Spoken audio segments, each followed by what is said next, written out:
বাঙালির জীবনে দৈনন্দিনের সঙ্গে যে জিনিসগুলো জড়িয়ে তার মধ্যে সম্ভবত অন্যতম প্রাচীন মহালয়ার ভোরে মহিষাসুর মর্দিনী শোনা আকাশবাণীর ইতিহাসে অন্যতম হিট ও পুরাতন, যা আজও নবীন। আকাশবাণী নামটা মনে এলেই ভেসে ওঠে যে ছবিটা, তা অবশ্যই বেতার বা রেডিও। কিন্তু কালের নিয়মে যা প্রায় বিলুপ্তির পথে, কিন্তু কুমারটুলির অমিত রঞ্জন কর্মকার কিন্তু বেতারের ধারাকে সজীব সতেজ রাখতে আজও চালিয়ে যাচ্ছেন চেষ্টা।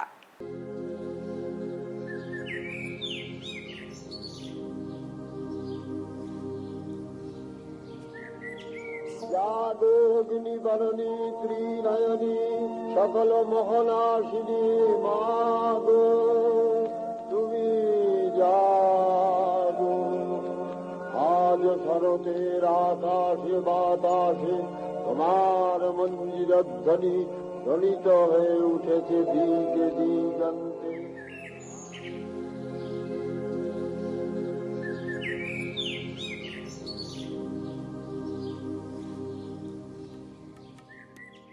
মহালয়ার সকাল, গঙ্গার ঘাটে ঘাটে ভিড়, পিতৃপুরুষের উদ্দেশ্যে তর্পণ, দেবী পক্ষের সূচনা।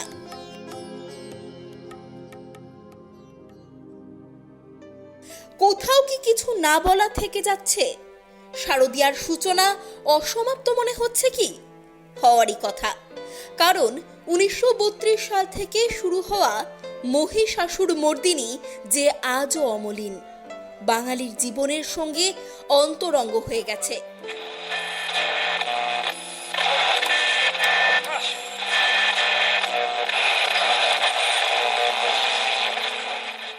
মহালয়ার ভোরে বীরেন্দ্র কৃষ্ণ ভদ্রের গলায় বেতারে আশ্বিনের শারদ প্রাতে না শুনলে শরৎ সমাগত, তা বোধহয় বোঝাই যায় না। কিন্তু সময়ের নিয়মে রেডিও এখন বিলুপ্ত প্রায়। তবে পুরনো সেই ঐতিহ্য পরম্পরাকে ধরে রাখার চেষ্টা এখনো চালিয়ে যাচ্ছেন কুমোরটুলির বনমালী সরকার স্ট্রিটের অমিত রঞ্জন কর্মকার। পৈতৃক আমলের রেডিও সারানোর কাজ তিনি চালিয়ে যাচ্ছেন এখনো। তার হাতে সেজে উঠে মহালয়ার সকালে রেডিওতে বাজছে মহিষাসুর মর্দিনী। দূর দূরান্ত থেকে মানুষ মহালয়ার আগে বনমালী সরকার স্ট্রিটে তার দোকানে এসে সারিয়ে নিয়ে যান ধূসর অতীতের ধুলোয় চাপা পড়ে যাওয়া বেতার যন্ত্রটি।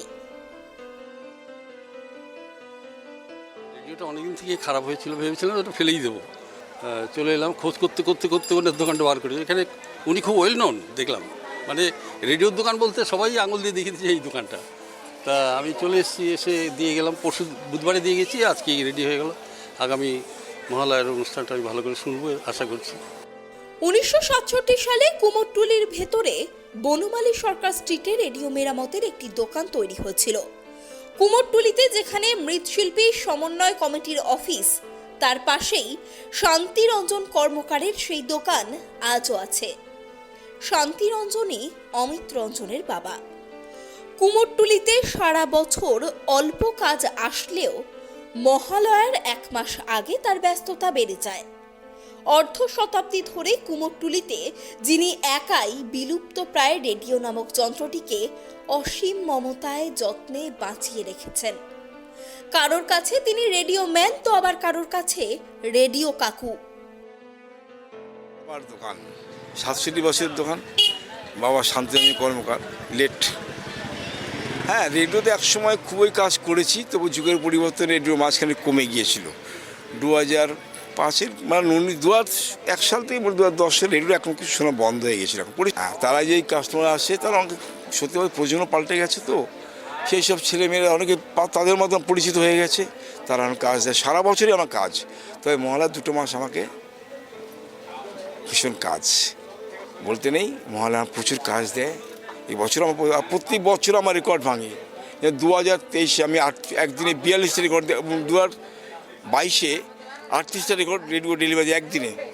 2023-এ দিয়েছিলাম 42টা, 2024 রেকর্ডটা ভেঙে দিয়ে 45টা। এবার কী হবে জানি না। শুধু বাড়িতেই রেডিও নয়, অনেকে আছেন ভোরে দোকান খুলতে হবে বলে দোকানেও রেডিও শোনার ব্যবস্থা থাকে। ভালো লাগে এবং আমরা প্রতি বছর রেডিওতে মহালয়া ভোরবেলা দোকান খুলতে হয়, আমরা প্রতি বছর ভোরবেলা মহালয়ার দোকানে বসে আমরা রেডিও কাকু অমিত রঞ্জনের পরবর্তী প্রজন্ম এই পেশায় আসেননি, কিন্তু তাতে কি ৬৭ বছরের এই রেডিও ম্যান সযত্নে সন্তান স্নেহে লালন করে চলেছেন বিভিন্ন ধরনের বেতার যন্ত্রকে। করে যাবেন নাই বা কেন, যেতে তো হবেই। বাঙালির শারদোৎসব কোথাও একটা অসমাপ্ত থেকে যায়। মহালয়ার সকালে বাণী কুমার, পঙ্কজ মল্লিক এবং বীরেন্দ্র কৃষ্ণের ভদ্রের মহিষাসুর মর্দিনী ছাড়া একসময় বাঙালির ঘরে ঘরে বেতার যন্ত্রে বেজে উঠত মহালয়ার সকালে মহিষাসুর মর্দিনী। কিন্তু বিস্মৃতির অতলে এই মুহূর্তে সেই রেডিও প্রায় হারিয়ে যাচ্ছে। কিন্তু কুমারটুলির বনমালী সরকার স্ট্রিটের এই দোকানে সেই নিঃশব্দ বেতার যন্ত্র আবার সশব্দে সেজে উঠছে। আর সেই বেতারে বাঙালির নস্টালজিক মহিষাসুর মর্দিনী বেজে উঠছে মহালয়ার সকালে। বলা যায় কলকাতার একমাত্র রেডিও হাসপাতাল সম্ভবত এটি।